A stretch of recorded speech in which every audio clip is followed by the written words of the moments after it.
All right. You in there good enough? You see yourself good enough? You got how far you need to be in? Is it gonna show my head? Your head is showing. You can't tell. But your head is definitely showing. Just so you know. All right. So hello, good evening. Welcome to the immersive experience. I'm your guide, Desi Lou, and tonight we are talking about her. Tonight it is called Hey Pinky, how are you? How you feeling? How you feel? Hey, Pinky. So tonight this is entitled Scorched by Fire, Still Magnificent. I don't know if you were able to see the cover art. Maybe, possibly not. Did you see it? I did. You know I was working. Where your phone at? Oh, it's in there. Well, it's in the text thread. Okay. In all of the family text thread and stuff like that. So, um, allow me to introduce to you LaTonya Lucas, a remarkable woman whose journey from the streets of Chicago to becoming a beacon of hope is nothing short of extraordinary. LaTonya, the visionary founder of No Limit Recovery, embodies resilience, faith, and unwavering determination. Her inspiring story transcends barriers, leaving all who hear it in awe. Growing up amidst the challenges of Chicago's streets, LaTonya faced adversity head on, but she refused to accept the life she had been handed. With sheer determination and unyielding faith, she overcame her struggles with addiction, emerging stronger and more compassionate than ever. LaTonya is firmly rooted in her faith, and she walks hand in hand with Christ in all her endeavors. As a mother, teacher, writer, and motivational speaker, she wears many hats, but it's her role as an entrepreneur and compassionate leader that truly sets her apart. Breaking generational curses, LaTonya's life is a testament to transformation. She not only inspires others to their recovery journeys, but also lights the way for those seeking hope and healing.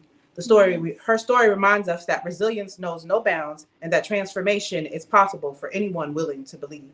So let us celebrate LaTonya, a beacon of hope, a force of change, and an extraordinary woman who continues to make a difference. Also known as my mother, you guys. So welcome, LaTonya. Okay, so thank you so much for showing up and being here with me tonight. Hey, Nehemiah, how you feeling? How you feel?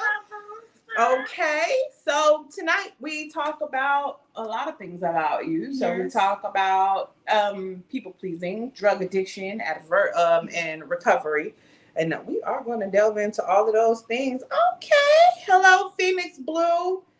Hey, LaTonya. How you feeling? How you feel? Okay, y'all better show up. Okay, good to see y'all. I definitely put the call there too, so I'm glad y'all obliged. Oh my gosh. For sure, for sure. So, is there any place that you would particularly like to start, or anything that you would like to tell us or say to the people today? Well, first of all, I'm so honored that you are interviewing me, and who knows my life like my children do. Desiree says she always seen the antenna, about me and things that I have done and experienced. And I just want to encourage anybody, whatever you're fighting, whatever you're going through, is possible to obtain peace, serenity, hope, and faith. You just want to keep moving and don't stop. Get it. All right. And trust in God, most definitely, because that is my main source. Yes, it is. Yeah. And hey, Janessa, I figured it was you or Marquise. I wasn't really sure. Hey, Janessa and Marquise. Yeah. Hey, Steady. Okay. Amen. Okay. Evangelist Apostle Poco. I know. God is good. Boy, get your ass the fuck out somewhere. I'll be tired. Go Tanya Thomas on Amen. All right, so I do want to hop into the journey of your life. Yeah. I want to start with how you grew up. I want to know about your life in Chicago, all of those different things, and from a natural perspective of how it comes to you or how you deem it. Oh, yeah. Okay, so I was raised in Chicago in the Robert Taylor Projects, which was known as the Black Belt. And in that, framework of living community, there was drug dealing, killing, stealing, prostitution, all of that. And, my family, they really was a part of it. I come from, um, I would say, a background of gangsters. They were gangsters, and gamblers, drug dealers, where I lived at, they were like 16 stories high. They were high rise, and it ranged from 35th all the way to 53rd, and it was nothing but black poor people. So everybody was poor, and it was the norm. It was the norm. I didn't think anything different. Just this is how we're surviving. My mom always, we had food on the table. So, but I've seen a lot of things. It's like, wow, this is different. So let me ask you, so out of all of the things that you just said, that this was all that you knew, what made you chase different? What made you want different for your life and for the family that you had cultivated outside of the Robert Taylor projects? I really didn't know that it was better. Well, when I used to go downtown and I used to see a lot of white people and they just looked happy, but they looked happy, but I don't know if that put some kind of subliminal message, in my head to want to do better. Um, what really made me want to just show love was my mom because she didn't show it. Mhm. So I didn't want to be like her. And so that's why I start, the training within my heart start to want to just, teach people, treat people with kindness and love. Now, how did the experience of treating people with kindness and love turn into a people pleasing experience for you? It really did turn into a people pleasing experience because I wanted to please everybody. Especially because I didn't know, I just want to be kind. I want to be helpful. But when I start, excuse me, when I start using drugs, that turned into, me feeling less than. So I had to do something good to feel worthy in other people's presence who wasn't doing drugs to say so. Mhm. So I just became a people pleaser. What do you want me to do? I can help. I didn't know it was a gift until later. Okay. Now I want to ask you, how has the need to people to please others influence your life choices and decisions? Hey, it has made me a better person. I don't regret, helping people. I just had to put it in perspective. I just had to, see really what I was doing. So when I came to my senses after coming out of my hog pen, I was like, oh, okay. I don't have to do this because I didn't know my self worth. My self worth was what was missing. I didn't know my self worth about me, and so I'm just giving all of me. It's like whatever. I do it. I do it. I do it. But no, I had to put a boundary on it this time, and then but it helped me to develop my character. It helped me to develop my personality. It helped me to, just not be such a people pleaser, but be a person who was eager to learn about me. Yeah. Yeah, and I agree with hello Elizabeth, hello Marquise. Marquise is on. Hi. Cedric said, like Whitney said, I didn't know my own strength, and absolutely, I definitely agree with you. So I do want to ask, what boundaries have you set to maintain your well-being while still being compassionate towards others? I just let people be them. I try not to dig too much into other people's lives. Whatever they do, they do. Unless they come to me with it, with a problem or whatever. But if you tell me that's who you are, then that's who you are. Unless God tell me to say something to you. So if God tell me to say something to you, to any individual who I meet, I'm gonna. And sometimes I'll be like, God, no, I don't want to tell her. It's like, why you want me to say it? Mhm. But unless God tells me to say something to an individual, my presence speaks abundance because I walk like a giant now, and I realize that, and and my glow, my gift, my faith, and it's not braggadocious at all, but I'm still walking in humility, and that's where my greatest work is at, people be fussing and yeah, all that kind of stuff like that. I don't even pay no attention to that, and I still, working on the inner me. Cedric said, when Jesus says yes, nobody can say no, says you're his vessel, speak. And then Nehemiah said, yes, my grandma is a psychic through God. Said he said, you are a giant amongst men. We worship you. We worship you. Yeah, so and I take that into account because literally I think it is a good thing to give somebody their flowers while they are here, while they are in your presence. And this is what I always tell a lot of people, like, she be asking me, you gonna cry when I die? You better cry when I I'm not gonna cry when you die.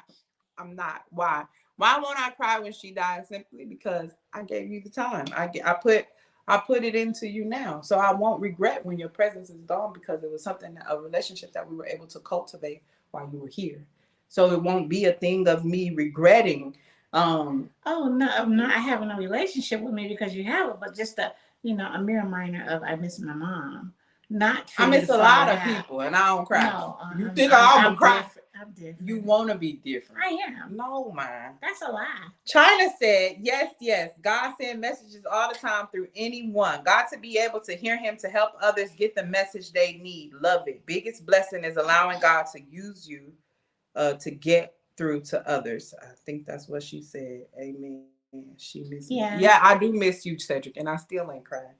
But you got it. How did faith play a role in your recovery process? Oh my gosh. Okay. So faith played a big part, because as I was in the midst of my drug addiction, I still talk to God, because God is the only source for my life, even when I was in my mess. Mm-hmm. And I was like, I know you're gonna deliver me. I know you're gonna help me. I mean, I was writing journals and I was talking on my phone and stuff like that. And so my faith never died in Christ. I might have had continued my activities as being a drug addict, but one day the Lord opened up a door for me, and he sure did. I was just sitting there, and I had just come off a drug binge.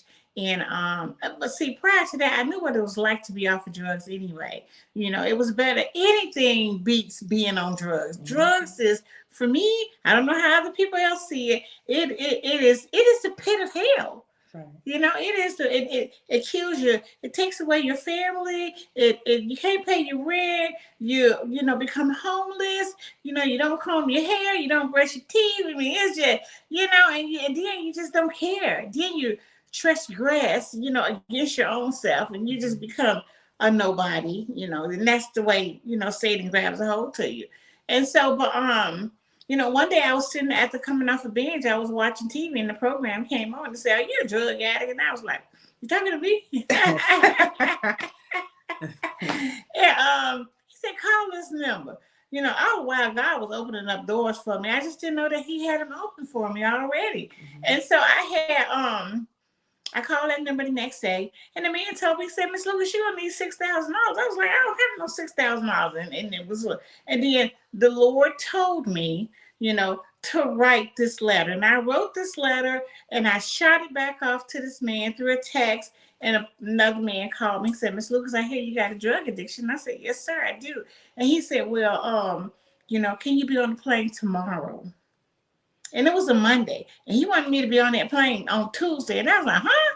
I said, wait a minute. I said, "I can be on there Wednesday. Let me get my stuff together." And baby, I got my stuff together. It was with people was trying to stop me. All I was worried about was my Denise and them dang old grandkids of mine. When Denise said, she said, "Mama, I'm gonna be okay."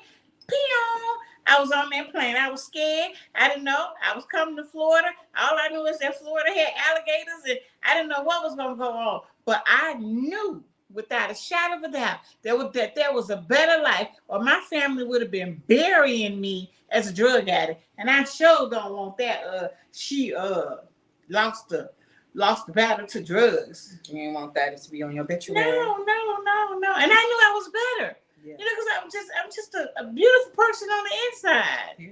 So I knew it was something better for me, you know. And so here I am in Florida, and it has been a remarkable transformation. I love it. Remarkable. Cedric said, for many, drug is a temporary solution. It cures the problem in the moment. Over time, we find ourselves, and the peace from then and will be the biggest blessing. So let me ask you, what was your darkest moment in your drug addiction? All of it. Give me something. What was one of the moments that you remember? Now what did he say? He said for many, drugs is the temporary solution. It cures the problem in the moment. Over time, we find ourselves, and the peace from then on, and we move, and will be from then on will be the biggest blessing. The peace that you find over time. From getting off. Exactly. You know, because, you know, it could be a temporary cover-up, but then it can turn into something where people can't even find their way back. Mm-hmm. You know, because you see a lot of people out there on the streets who done got a hold to fentanyl, oxycodone, all kind of stuff. You know, it looks like it's hard for them to find their way back. But we can find our way back. And the biggest, darkest moment, one of the darkest moments, is that my house was turned into a crack house. Mm. You know, it was all kind of people coming up in there, and I just didn't have. My kids believed in me. They never gave up on me. They were some of my mama. My son, he had a hard problem with it, which, you know, that's another episode. But but you know, for the most part, my kids and they just wanted me to get off. And you know, my house was a drug house. You know, I couldn't bring my grandkids there. We did. We had, you know, small fun, but it wasn't the way that I wanted it to be. You know, so the inner me, just thinking I was going to die as a drug addict, or one time I overdosed. You know, so I had my multiple dark moments. Or when I, you know, stayed in an abandoned building, I had all my kids with me, and I woke up and, you know, it was a dope house, and I know that God had cloaked that place because that was a place where people came and did drugs, you know, and it was just awful and pitiful. Or just, you know, I call these my reference points, or just walking the street, you know, with all my kids and waiting to get into a shelter, you know, and taking my kids through a whole bunch of stuff. I had plenty of dark moments, you know, plenty of dark moments, plenty of them. So what advice, and I know you do this often, what advice would you give someone currently struggling with addiction? Go to treatment. You know, if you can't go to treatment, start attending the meetings, AA, NA, you know, and start hanging around our arena of people who are fighting, you know, who are in recovery, you know, and start, you know, believing in the 12 steps, you know, and start doing, you know, intervention with yourself also, you know, start digging deep to find out why are you still, you know, doing drugs, you know, because hope is possible. And I know I am most definitely a living witness. Absolutely. I definitely agree with that. Mm-hmm. I do want to move into your entrepreneurship, and I want to ask you, outside of your drug addiction, what inspired you to start No Limit Recovery, and how did you navigate the entrepreneurial journey? Oh, No Limit Recovery. Wow.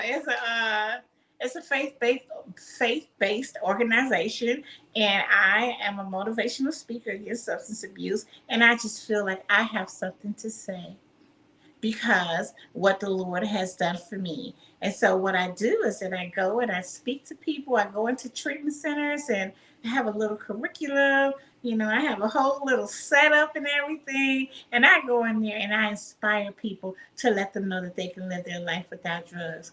And just being one of the resources, you know, among all the other resources that's available for people who are fighting that battle. Elizabeth asks, what would you say to those who want to help family members who are going through the drug spiral because I have someone I love? You never give up on them. My family never gave up on me. You can't give them money, but you can give them food. Don't give them no money. Period. I wasn't that person. No, She would give me money. Yeah, I was not that person. She had a crazy reason. I did, and because of the way that my mind thought, it was better to give.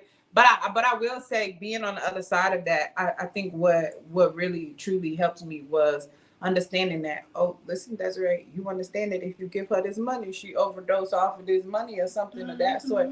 That was something that was always in the back of my mind. Right. But what outweighed that factor was, my mama ain't gonna be sucking no dick. Y'all got me fucked up. She thought I was but I thought I was a sophisticated crackhead. Yeah, I was working at a college at the time, so professional people, it don't make no. This is my thing right here.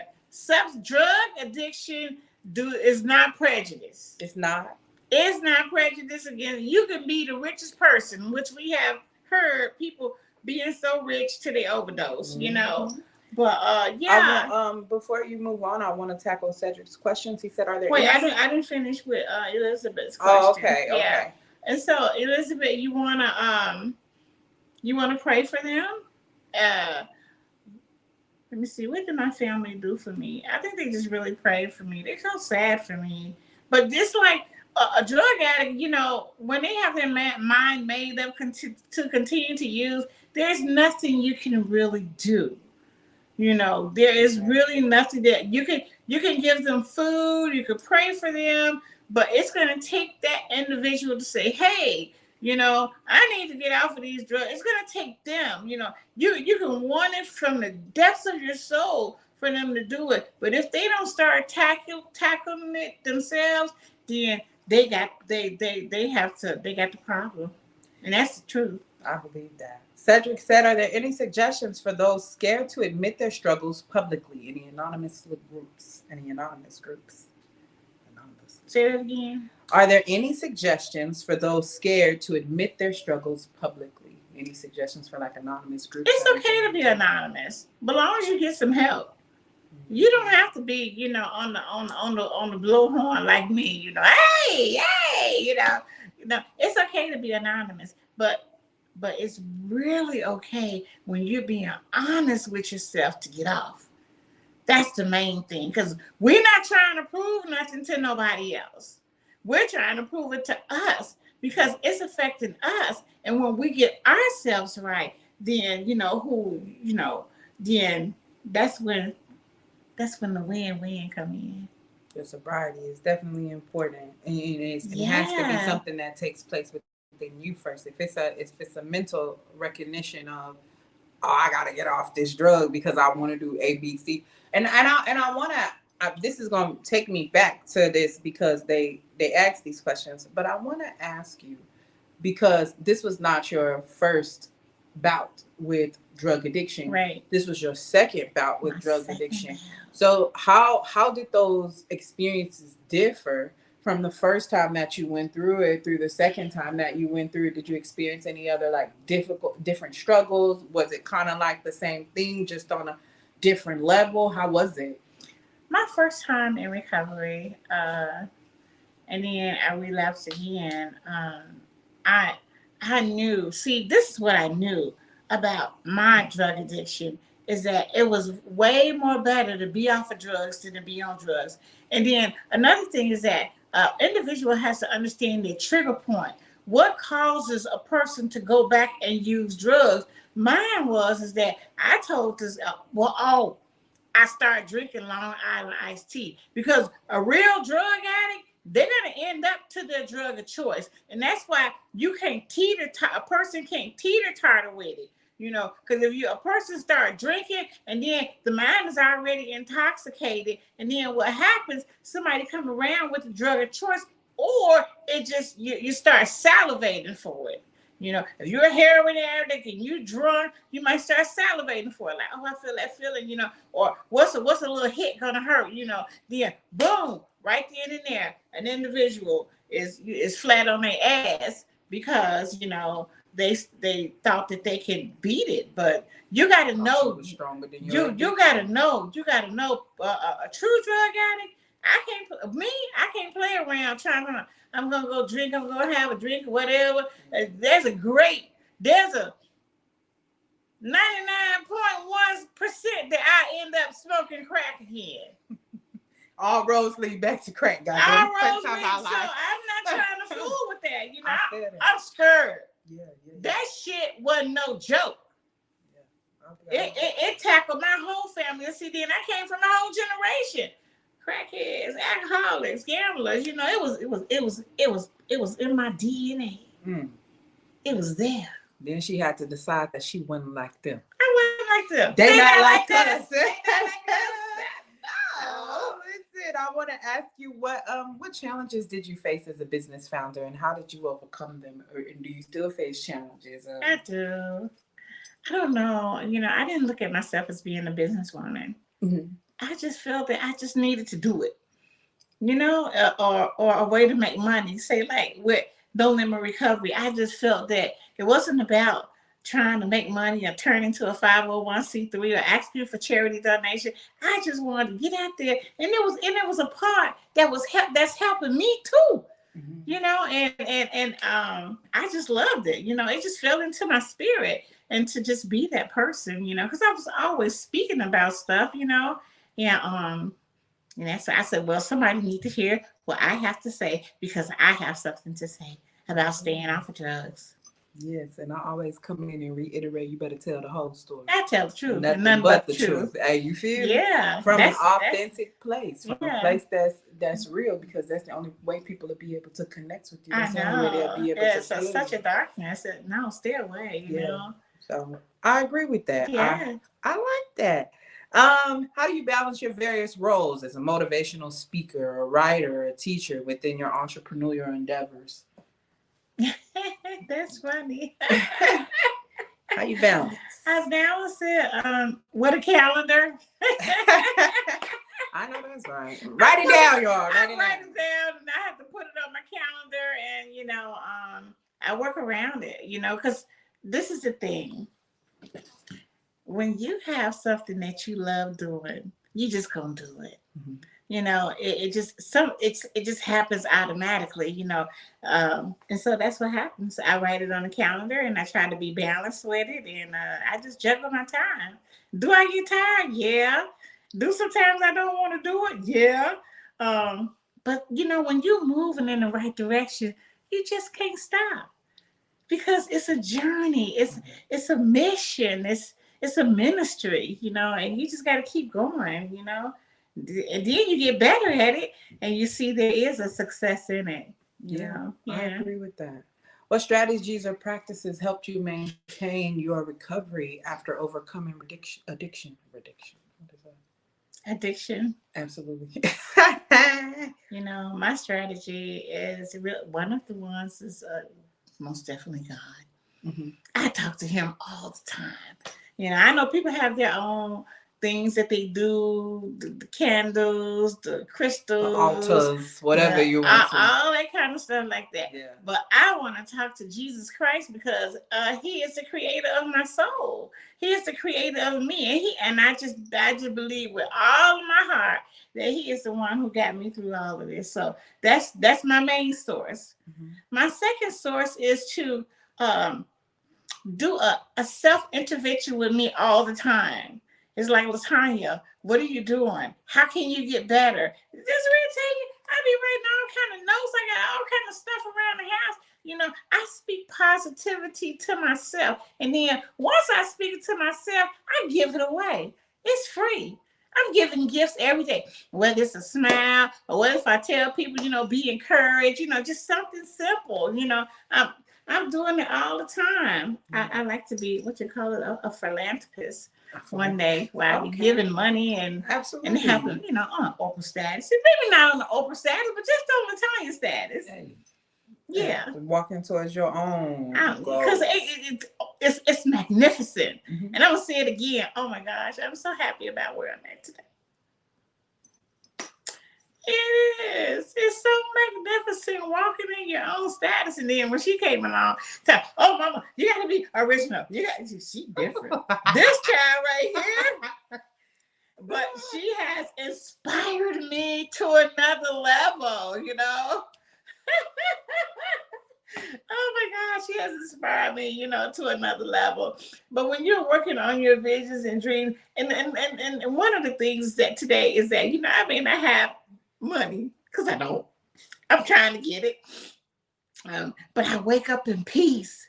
I don't wake up like sad. I don't wake up being embarrassed. I don't wake up, saying, damn, I smoked all this dope and I'm still alive. I thought I should have been dead. I just smoked, did crazy stuff, Yeah. And so, and then also I believe in me. I keep, I listen to motivational speakers, listen to Lisa Nichols and Les Brown and Tony Robbins and, preachers, Me. and Desiree. I hear her all the time. I'm all up in y'all ears. Mama, I need you to listen to that. What you think about this? Yes. I'll be writing it down, making it plain. But when you want to make that interchange, you'll find out, and you keep going for it. You're going to always find something beautiful about that journey. Mm-hmm. Elizabeth said, LaTonya, have you thought about doing your own podcast to help others in sharing insight and information? Actually, I got this. Yes, she's on YouTube. Y'all can actually follow her page. So, and she talks about a lot of recovery, different things. But I'll let you take over that and share that information. Well, she said it, duh. For herself. So, but I do want to let y'all know that she got other platforms that she do subscribe to. She also has a cleaning business as well. I do.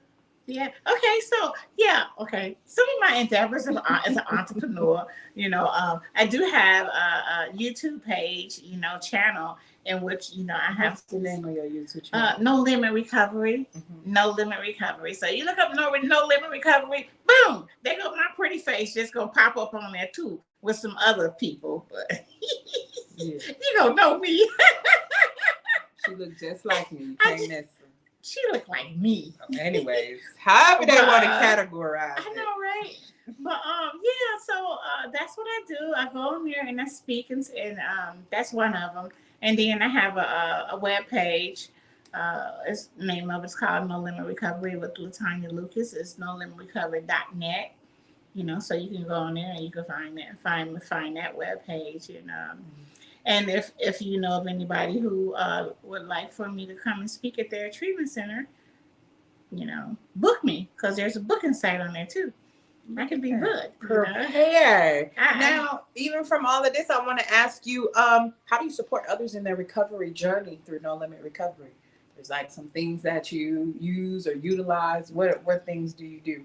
Yeah, No Limit Recovery, is like I said, it's a faith-based organization, but it also is a lecture, it's music, and it's drama. And I am a drama queen. And my goal is to really start acting out some scenes in regards to recovery or drug addiction or whatever, and I do raffles when I go and talk to the ladies. I have a PowerPoint. I have PowerPoints. I have all kinds of stuff set up. She also started collaborating with people in the community. She also does. She did something with Brick Motivates. And the YMCA. Mm-hmm. I did that, and anybody else I did it. The treatment center that I go and talk to is called Simple Path Recovery.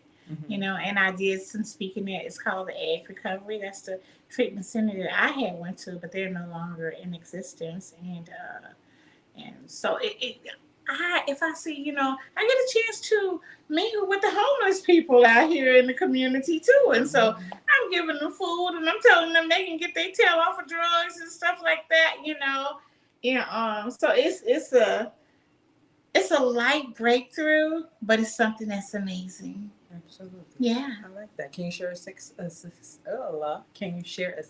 story from your rehabilitation work? People are just inspired. Yeah, I would agree. I went to one of her sessions. When I talk about it, because I'm passionate about what I do, and when I talk, they're on the edge, because it's like when they're listening to me, it's like gold falling off my lips, because they want to try to grasp everything what I'm saying, because I come by with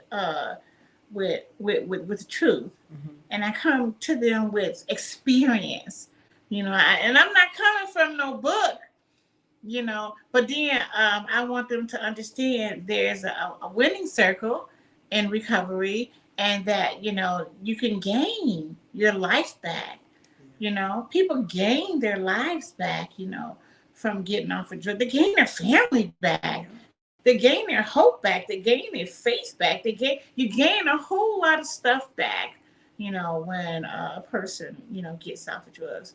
And, you know, I want to go back to that comment about, you know, your family members. You know, just keep hope for them.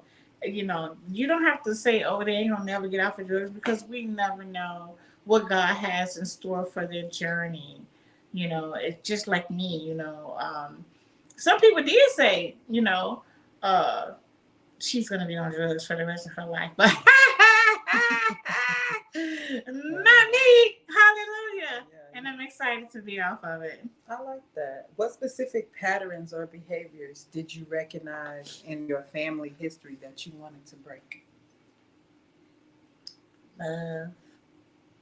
Expound on that. My mom, she was a corporate person. You know, she's like, you.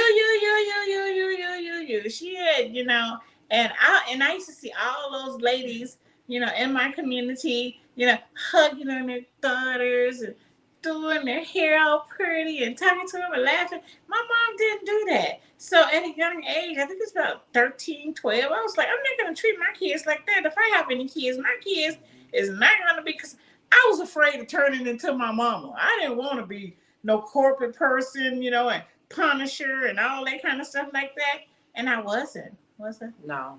I didn't want to be like that. And then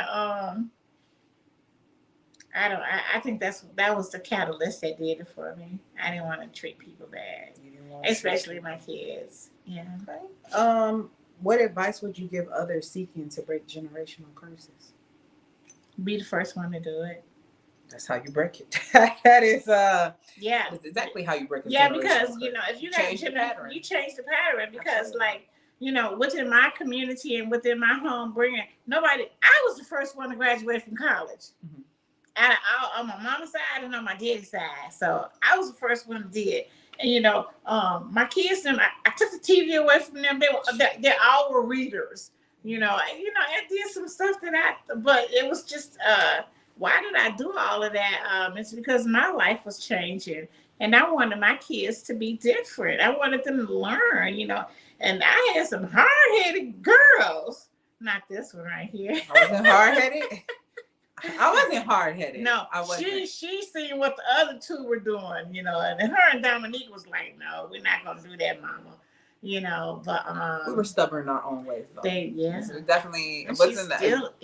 I definitely am. But I really believe that's just the freedom that you gave me to really explore myself, to become the person that I was looking to be. So it's hard for me to back down. College and all of that. Yeah. All of my kids went to college, you know.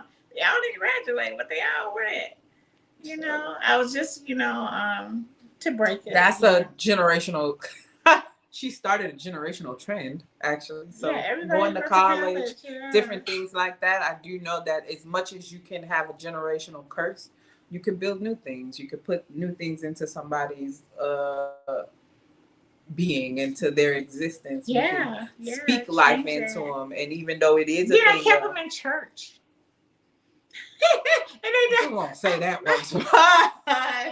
But what I will say is that the people that we were introduced to by going to church that really did, it helped us. That going to church, pour oil on their head. Oh my God, we used to have oil running down their forehead, big crosses on our forehead, going to church and stuff. I can't be there, but Jesus can. Yeah, so and she used to send us out. You know, my oldest sister, she had to tell her like, I can't go to school with this oil. They be asking me what's that different. But you know, before I got on the bus, I do this number. I'm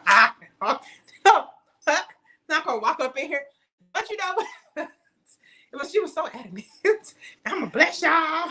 And she put it on your forehead. She put a cross on your shoes. They was like, oh, here go mama finna say this long. And we're gonna be there for hours. I remember she used to make us get on our knees for hours. We were down there for 2 hours, y'all. They didn't turn out too bad. Dang, Jesus, you ain't here the first time she said it.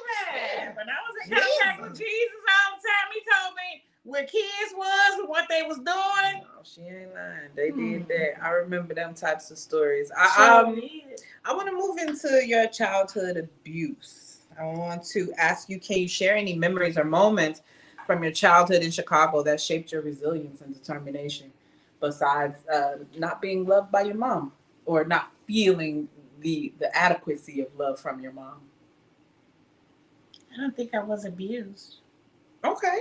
I was abused in lack of love. I was mentally abused by mama. She would tell me, So, okay, the drug addiction came because it was a norm.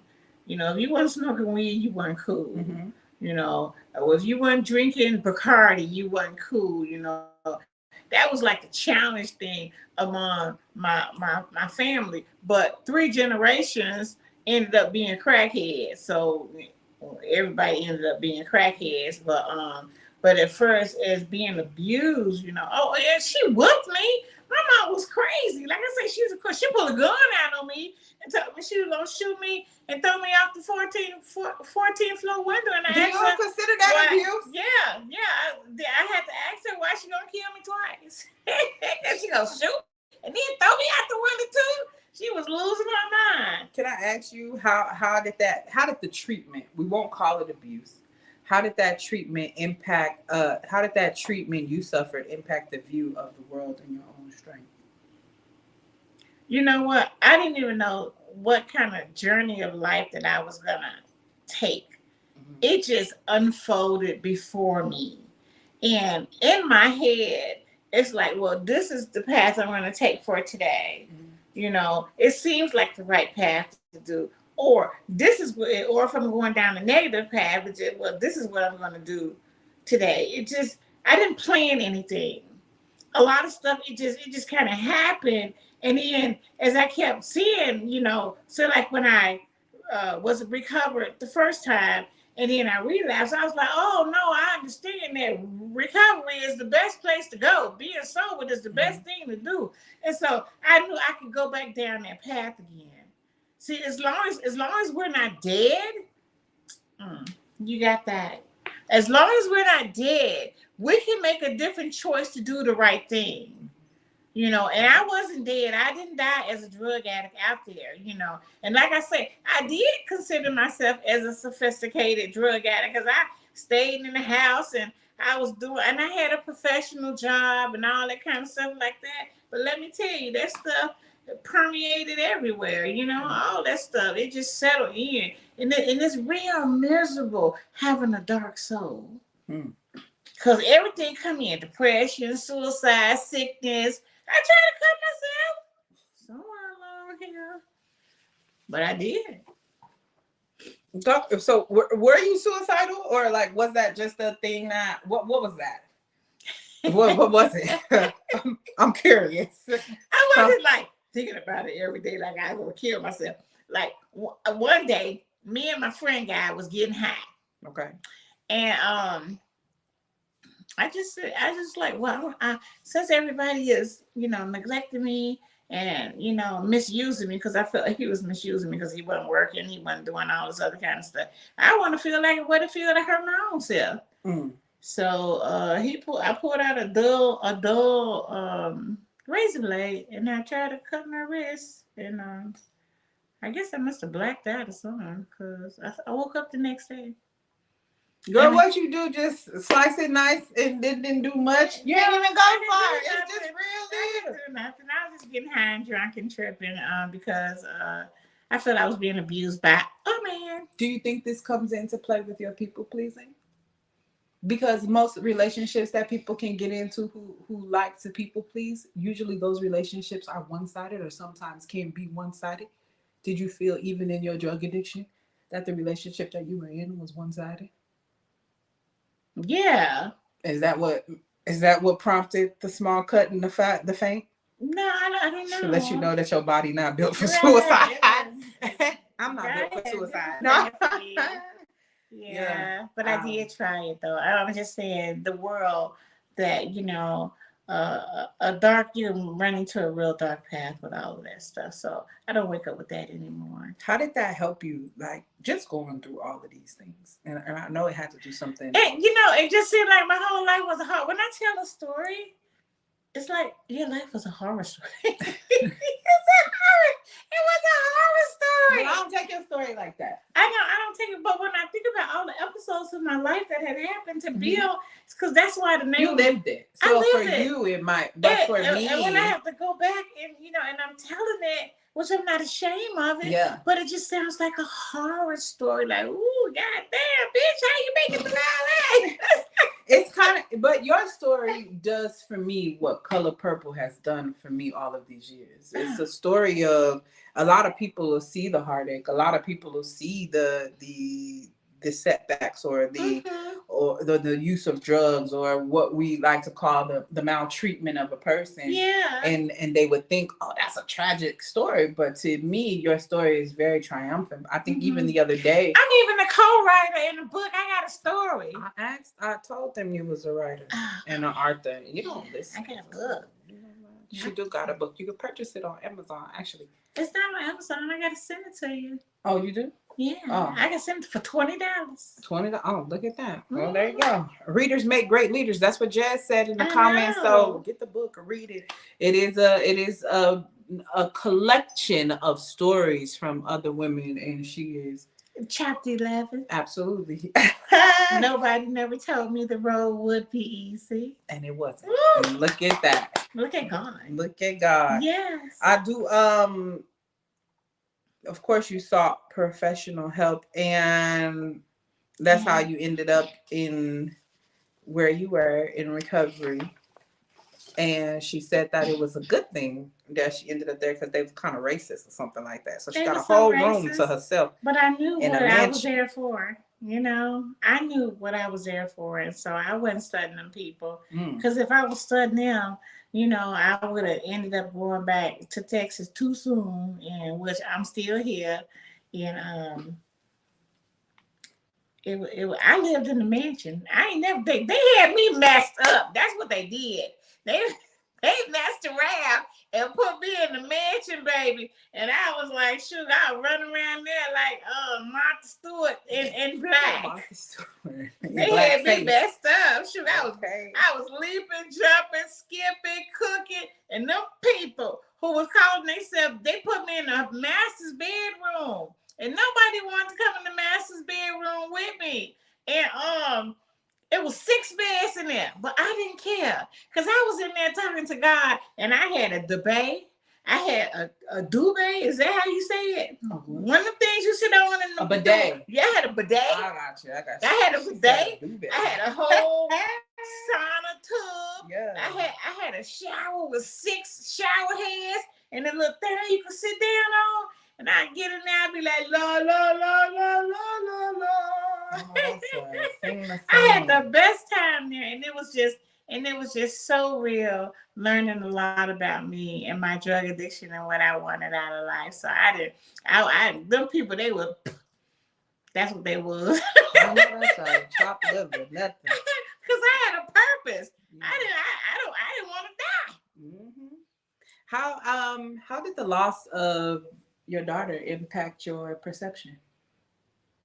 Yeah, my Deandra. My perception of life? Absolutely. I think losing a person of your flesh and blood would impact your perception, would it not? Yeah, it should impact my perception. Mm-hmm. That's a good question. Okay. Every time I think about it, I get sad, To be expected. I know my daughter would want the best for me, because she always seen me as somebody great. When she used to come home, she used to run up the stairs like I was lost. Where's my mama? Where's my mama? I was like, girl, here I am right here, She used to act like I was lost. And, we had, I have no regrets with her because me and her had an amazing relationship. Like I do with all of my kids. We had, she would get mad in her own ways, and she would, because she died from drug addiction out there trying to sell her body, and I was clean then, and the people had nerve come knock on my door and tell me she was at the Cook County morgue. And Yeah, I had to go down there and view her body and everything. And, of course, these things would never, leave my soul and my heart, but I have great memories of my dear Andrew. And, and again, people do grief different. Mm-hmm. It's something God did for me. Yeah, I agree with that. Yeah. So can I want. I don't believe that I don't believe that you were able to support her in her darkest moments because I don't feel like we knew what she was going through at the time. I was in denial. I should have called her. I was in denial. That dang on Leandra, one friend came to me and she's like, "Your daughter doing drugs." I was like, "Leandra, what you doing to her?" "Oh, mom, I ain't doing no drugs." And like I say, I believe people. I'm just a green frog or whatever you want to call it. I ain't doing no drugs, mama. I'm just I just want to ask somebody or something like that. I clocked her. Oh, She not for did. drugs. She did clock I her. clocked her. She did. I don't know, mom. Something ain't adding up. If she came home and she was, tired, she could get in my bed and I would take care of her and wash all her clothes and feed her food. But she would wake up in a rage. So she was needed her drugs. I was like, "Oh, you good. I'll see you later." Mm-hmm. But the door was always open for her. There was no doors was always open for all my kids who thought they could run away or because I was it wasn't about the door being open. She kicked the door down, y'all. I don't give a fuck what she talking about. The door off of Denise's bedroom. No, forget that. Even in public settings, she kicked the door down. They thought they was gonna run away. And she was like, "Hello, to them. Them is mine. Let them up out of there. Let them go." That was her favorite line. You got something in there that belongs. That belongs to me. I went on a search for my girls. Let me get my shit up off you, big fella. Exactly. You got 2 minors in there. Either I can call the police or you can send them out. They pushed it out. like either way, push a baby they coming with me or your operation finna be shut the fuck down. Shut down. I was a vigilante mama. That's what I was. She really was. So I'm actually in the face of tragedy, how did you continue to break generational curses and find purpose? People probably get tired of me saying this, but it's what I thought about God would say. It's like, what would Jesus do? Okay. And I just wanted to do the right thing. I forgave the man who killed her. I have that. I hold on, Desiree. I have no regrets, with doing that, and I wish they would have gave him more time, but anybody can. 2 years. No, that man did 10 years. Two. He did 2 years. He did 2. He was already in jail for a year. No. So he did it. I guarantee you. Look it up. Because I remember walking out and you was crying because you were upset that he only had to do another year. Oh yeah, because he got out the next year, literally. They was doing 2 time and a half. Yeah, that's exactly what they gave him. He had 2 years. 2 for 1. They gave him 2 years. He had already served 1 year. No, he was in jail for it took him 3 years to get to me. It took him a long time to get to the case. But he only had a year left after that. Yeah. But I learned to forgive. I was in college. This is like my freshman or sophomore year. Yeah. So it wasn't. And I went, so maybe 2 years he was in jail before we got to the case. Before we got to the case, though. But he only did a year essentially after that. Let's say we just make great ladies. Oh yeah, we read that already. Yeah, so that's what that was. I learned to forgive. I just don't be wanting to walk around with bitterness. I don't know. Maybe it's strange. Maybe I need to learn how to get angry. Maybe that's one of my things. I think you utilize your emotions fairly well. I think it's just about what you say, cultivating those boundaries and understanding that I'm not here to people please. This is genuinely something that I'm doing out of myself because I want to see the change. I want to see the result. It's good. It helped me. Yeah. It wasn't for him. Exactly. It was for me. It was really for me to, because, but like me coming from a gangster background, they wanted to kill him. They did. They say you say the word and we'll have him dead. And I was like, his blood won't be on my hands. Okay, pilot. It won't. The last question I would like to ask you is, what message would you like to share with others who have lost loved ones to addiction or violence? To addiction and violence. Or Oh violence, wow. yeah, or both. Be encouraged, and know that you'll get through it. I know that it's hard to let people go, but in the midst of your grief, you don't want to take yourself down to where you can't function, to where, mentally you want to go to the grave with them, or it would take you down a dark tunnel, uh, to where you could recover, but it would take you a long time to come back. Just stay in the loop of people who can help you, or seek professional help. Because Absolutely. if it's too hard, you don't want to try to battle with it alone. I agree with that. Yeah. Well, I just want to leave you all with this. I found this. That's nothing I wrote, and I thought it suited this perfectly. So I'm going to read it. And if you would like to give them any last words before I close this out, you're more than welcome to. You can give them your information again, so where they can follow you. If you are in looking for donations, you can tell them where to send those donations. Um, but I'll leave that to you. Yeah, I am really trying to do a 501c3. So if y'all like to donate anything would help, and you can send it to Mama Lucas, what, I don't know. Mama Lucas, what? 50, 55? Is it 55? I don't know. I don't You should know. I don't. Your name just pop up She when you should get it. know. When you send it, your name just Mama Lucas 55. Yeah, you can It's send it Mama to Lucas Mama Lucas 55. 55 because I like to take this all over the world and let people know that they can live their life without drugs and alcohol, and also build a resource center and possibly turn it into a treatment center. So anything that you could donate would be amazing. And then also, if you live in Florida, I have a cleaning service, and if anybody needs your place clean, please refer me. The name of my cleaning service is Lucas Enterprise Helping Hand Cleaning Service, and I really take pride in what I do. We don't cut corners; we clean them. And I'm a life insurance agent also, so you need insurance. I got you. So Don't yeah. think of it as a bill. Think of it as an investment. Right. And then prayer. I'm a prayer warrior. So, most importantly, I do pray for people. So, if you just want to talk, just have somebody to listen. I have a great listening ear. Yeah. Mhm. Well, thank you so much. I appreciate you for taking the time out of your busy schedule to talk to Ooh, me. it was a busy day. Absolutely. So, I Ain't she want to beautiful? say Oh my gosh. what? Cultivating boundaries with compassion is what Elizabeth talked about. And then I want to say, Mama, you did it. I And did. you did it while you were exhausted, while you were in pain, heartbroken, grieving, recovering, sick, broke, and burnt out. Yeah. You fought battles nobody knew about, nor could they understand. You poured your heart and soul into your children while you were healing from being hurt by those you had loved yourself.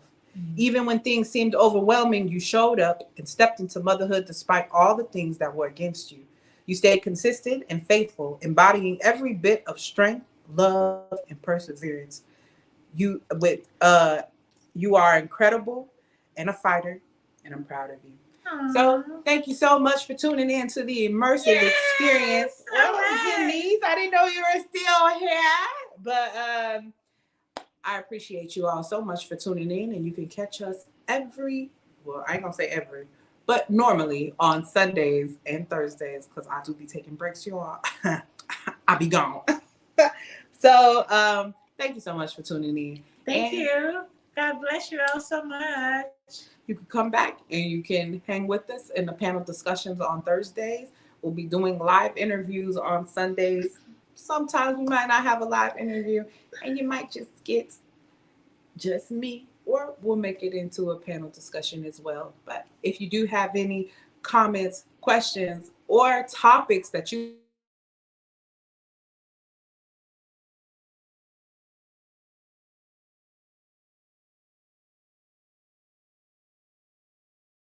well. I don't know what, but it did start spinning. So you all have an amazing night. And once again, thank you for tuning into the immersive experience. And if you're watching on YouTube, make sure you like and subscribe. Thank you.